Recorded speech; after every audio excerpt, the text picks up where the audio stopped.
Salut tout le monde et bienvenue dans ma save room. Pour ce 59e épisode de Bienvenue dans ma save room, je vais vous parler d'infos et de rumeurs sur Resident Evil. Alors aujourd'hui c'est un truc spécial, on va dire R-Engine, parce qu'il y a des rumeurs sur un potentiel portage de Resident Evil 2 et 3 remakes sur la next gen.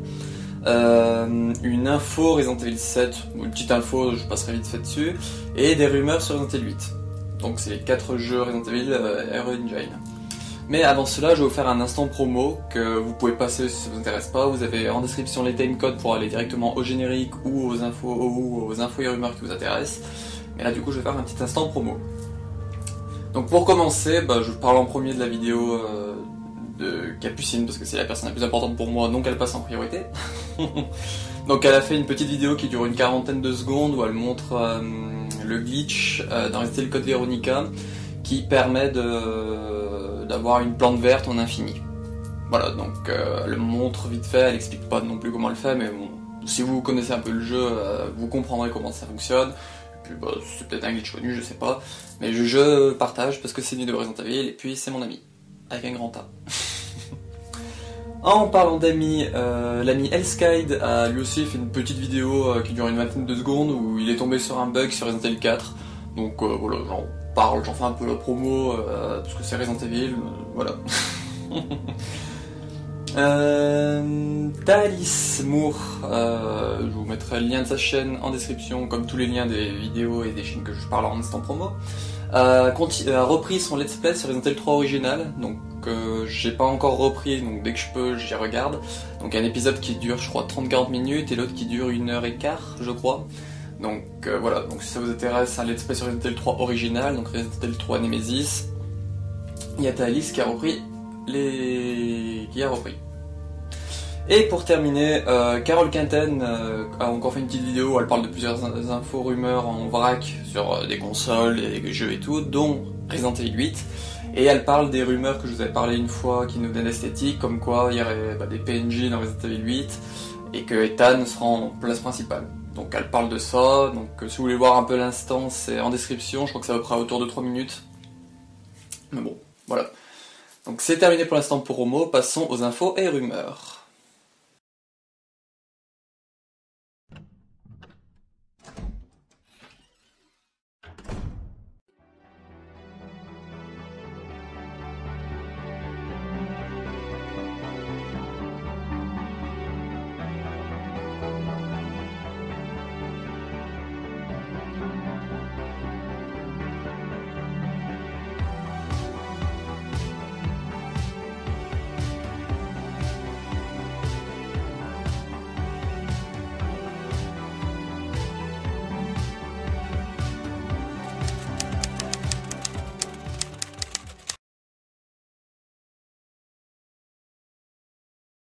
Les rumeurs sur un potentiel portage de Resident Evil 2 et 3 remake sur la next gen, je l'ai vu passer sur Twitter parce que c'est Esthétique qui a répondu à une personne qui lui a mis. Et alors c'est vraiment à prendre avec des pincettes type nucléaire parce que je pense que c'est une personne qui s'est fait un petit kiff et qui a partagé ça. Parce que plusieurs personnes l'ont démonté, notamment Aesthetic Gamer. Donc, mais bon, je trouvais que les idées étaient assez intéressantes. Et que techniquement, vu que je parle d'infos et rumeurs, techniquement c'est potentiellement une rumeur ça, donc faut que j'en parle un minimum. Alors, dans ce potentiel portage qui sortirait en 2022, selon la personne, ça serait pour permettre à Resident Evil 4 de prendre un peu son temps à cause du coco qui a eu un peu de retard. Donc je vous raconte tout ça, c'est ce que la personne dit. Je vous mettrai l'image vous pouvez tout lire, tout ce qu'il y a, vous mettez pause au cas où c'est tout en anglais par contre. Donc notamment il dit que dans Resident Evil 2 Remake, bras de zombie sera ajouté. Donc on pourra le croiser dans la cour du commissariat comme dans le RE2 original. Ou sinon qu'il y aura plus de dialogue entre Léon et Claire, par exemple. Dans Resident Evil 3 Remake, il dit qu'ils ajouteront le mode mercenaire, que la séquence de Carlos entre le moment où il récupère Jill blessée et qu'il va à l'hôpital, on pourrait la jouer. Donc on aurait Jill sur le dos et tout. Mais aussi qu'il y aurait potentiellement un tyran dans le nest qui sera du coup, comme disaient les jeunes, goumé par Nemesis. Donc Moi je trouve que c'est des idées quand même assez intéressantes, mais c'est des rumeurs à prendre avec des gigapassettes, parce que la personne, je sais pas si c'est une source fiable, je sais pas si c'est son kiff qu'elle a mis et tout. Et Aesthetic Gamer, qui est en général assez proche de Resident Evil, a démenti ces rumeurs, toutes. Il a dit qu'il y avait rien, tout était untrue, je crois qu'il a dit. Voilà, mais je voulais quand même, comme je vous ai dit, vous en parler, parce que du coup c'est des petites rumeurs. Voilà. Donc vous me direz un peu ce que vous en pensez. Moi je trouve que c'est des idées assez intéressantes, cependant je pense que ça arrivera pas. Voilà.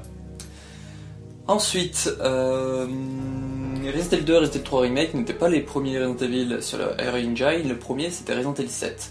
Et là il y a une petite info que je vais vous parler vite fait, tout de suite. La petite info Resident Evil 7, c'est qu'il y a eu une mise à jour qui a été déployée cette semaine.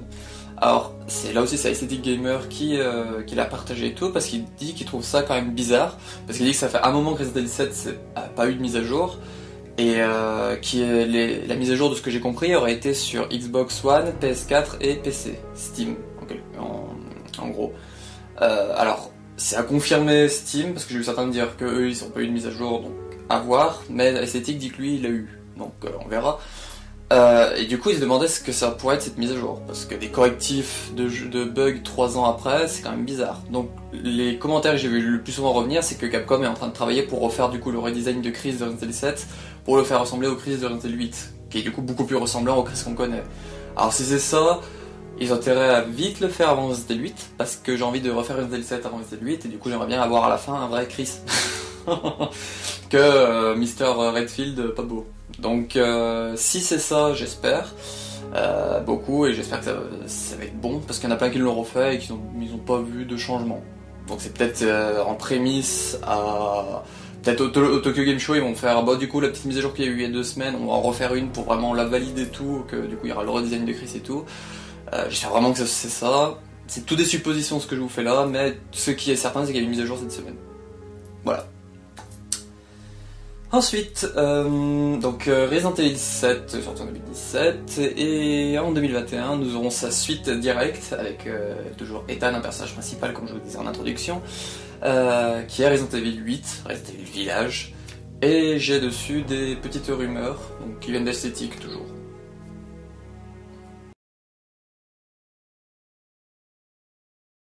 Les rumeurs sur Resident Evil 8, alors de Aesthetic, donc la première, c'est qu'il dit qu'il y aura, il nous a dévoilé de 3 passages qui sont dans le jeu et qui nous permettent de faire des choix, en quelque sorte, donc soit se battre, soit tenter de survivre, ou soit s'enfuir.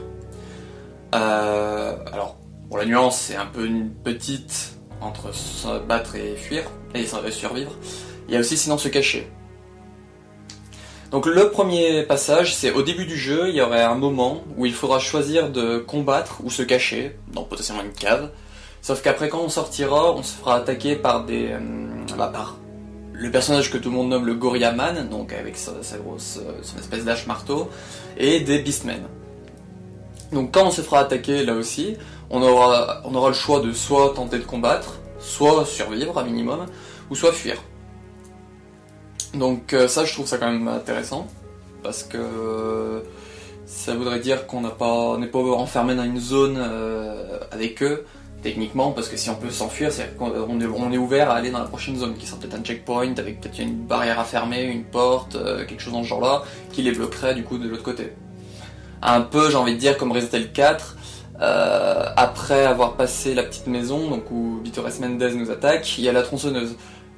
Dans mes souvenirs, on peut tenter de l'esquiver, après si on esquive même le tas de zombies de Ganados avant la porte, on peut passer la porte, du coup après ils nous suivent pas quoi. Donc je pense que ça peut être un peu dans ce style-là, ce qu'ils veulent dire. Le deuxième point, le deuxième passage, c'est plus tard, il y aura du coup un passage où on sera enfermé. Alors là j'ai pas trop bien compris ce passage, de ce que j'ai compris on est enfermé à l'extérieur d'une ferme, où il y a eu un massacre de PNJ, et il y a encore des ennemis qui viennent nous attaquer. Ici on aura le choix entre... toujours combattre ou survivre, mais il y aura aussi se cacher. Donc là je pense que ce sera plus une zone fermée, si on peut pas fuir, et on pourra du coup se cacher dans des endroits, donc je sais pas ce que ça sera, est-ce que ça va se cacher dans des bottes de foin, est-ce qu'il y aura des espèces de casiers où on se pourra cacher dedans, peut-être des choses dans ce genre là, des idées dans ce genre là, où on pourrait du coup se cacher, donc à voir. Et le troisième passage, alors ça je pense que c'est vraiment dans le château, parce que quand j'ai lu, je me suis dit, il parle de couloirs, donc des couloirs entre des maisons et tout, c'est possible, mais moi je vois plus un passage dans le château, parce qu'il parle d'ennemis plus coriaces. Donc le dernier passage, ce sera dans un endroit avec plein de couloirs, il y aura des ennemis plus coriaces qui débouleront de partout, et il y aura un seul couloir qui sera libre, qui n'aura pas d'ennemis, qui nous permettra du coup de nous enfuir si on veut. Donc là aussi on pourra combattre ou fuir. Donc ces mécaniques, je trouve ça quand même, comme je vous disais, assez sympa, parce que du coup ça sera pas du par exemple Resident Evil 5 au début dans le village où il y a le bourreau et tout, où on est enfermé dans une zone et du coup il faut que survivre tout le long, les Magini nous attaquent et tout, il faut les combattre en attendant que l'hélicoptère vienne nous délivrer. Là il y aura des scènes un peu comme ça, mais du coup qui seront, on va dire, ouvertes pour qu'on puisse s'enfuir sans gaspiller de munitions et perdre trop de vie. Donc je trouve ça plutôt sympa. Après c'est à confirmer, ça reste des rumeurs, mais bon, esthétique, voilà, je dis pas non plus qu'il faut le croire sur parole, mais pour le moment, tout ce qu'il nous a dit sur Resident Evil 8, qui en parlait dès janvier, février, c'est plutôt avéré vrai, pour le moment. Donc on met quand même la petite pièce du on fait attention, ça va prendre avec des pincettes, mais il y a de grandes chances que ce soit vrai. Et pour terminer, il nous parle un peu de la date de sortie de Resident Evil 8, donc il dit que pour lui, Resident Evil 8 serait toujours prévu pour la première moitié de 2021, donc de janvier à juin, mais vraiment Capcom aurait dans l'optique de le sortir, comme il disait à la base, à la fin de leur année fiscale, donc qui est de janvier au 31 mars 2021, donc ils aimeraient vraiment le sortir dans cette fenêtre-là.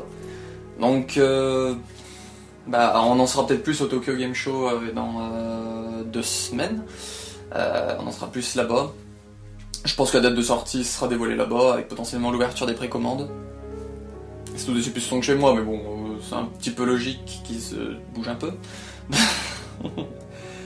Donc on verra, mais il a l'air plutôt assez, on va dire, confiant sur le premier semestre 2021.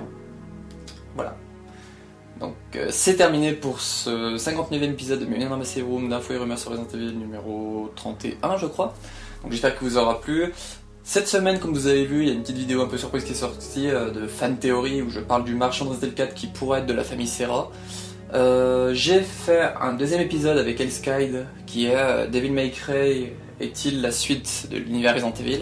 Donc je l'ai fait avec lui, elle sortira peut-être cette semaine, sinon la semaine prochaine, tout dépend... parce qu'on a fait plusieurs vidéos ensemble, tout dépend laquelle je veux sortir en premier, donc ce sera potentiellement celle-là. Donc du coup, cette semaine, il y aura potentiellement une vidéo avec Elskide, et à la fin de semaine, un info et rumeur sur Resident Evil. Voilà. Donc je vous dis à la prochaine, je vous dis à plus pour une prochaine vidéo, et puis ciao.